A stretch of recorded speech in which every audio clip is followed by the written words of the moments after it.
जहां सूर्य ढलते ही सरकार प्रवेश पर रोक लगा देती है। क्यों? क्योंकि कहा जाता है रात होते ही यहाँ सिर्फ सन्नाटा नहीं, कुछ और भी जाग उठता है। और हैरानी की बात यह है कि यहाँ की जमीन तक अजीब लगती है।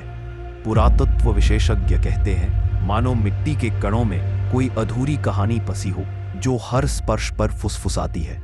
यह है राजस्थान का भानगढ़ किला।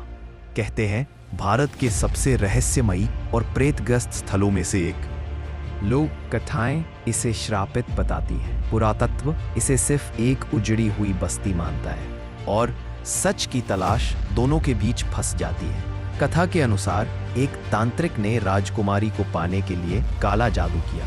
जादू उल्टा पड़ा और मरते समय उसने श्राप दिया, सूर्य ढलते ही यहाँ कोई जीवित नहीं बचेगा। आज भी लोग दावा करते हैं कि रात को किले से किसी के रोने, फुसफुसाने या कदमों की आवाजें सुनाई देती हैं। लेकिन पुरातत्व इसका दूसरा पक्ष दिखाता है। वे कहते हैं भानगढ़ एक समृद्ध मध्यकालीन नगर था। अकाल, संसाधनों की कमी और प्राकृतिक आपदाओं ने इसे खंडहर बना दिया।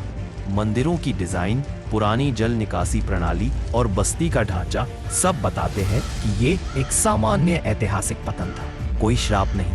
पर सवाल यह है, अगर सब कुछ इतिहास और विज्ञान से समझाया जा सकता है, तो फिर रात में हवा के बिना चलती सरसराहटें, खंडहरों में गूंजते कदम और इलेक्ट्रॉनिक उपकरणों का एक साथ फेल हो जाना, ये सब किस वजह से होता है?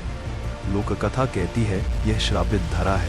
पुरातत्व कहता है यह सिर्फ टूटे हुए इतिहास का हिस्सा है। लेकिन जब सरकार ही सूर्यास्त के बाद प्रवेश पर पाबंदी लगा दे, तो असली सवाल ये नहीं कि भानगढ़ में क्या हुआ था। असली सवाल ये है कि आज भी वहाँ क्या हो रहा है, और क्या सच अब भी किसी दीवार के पीछे कैद है।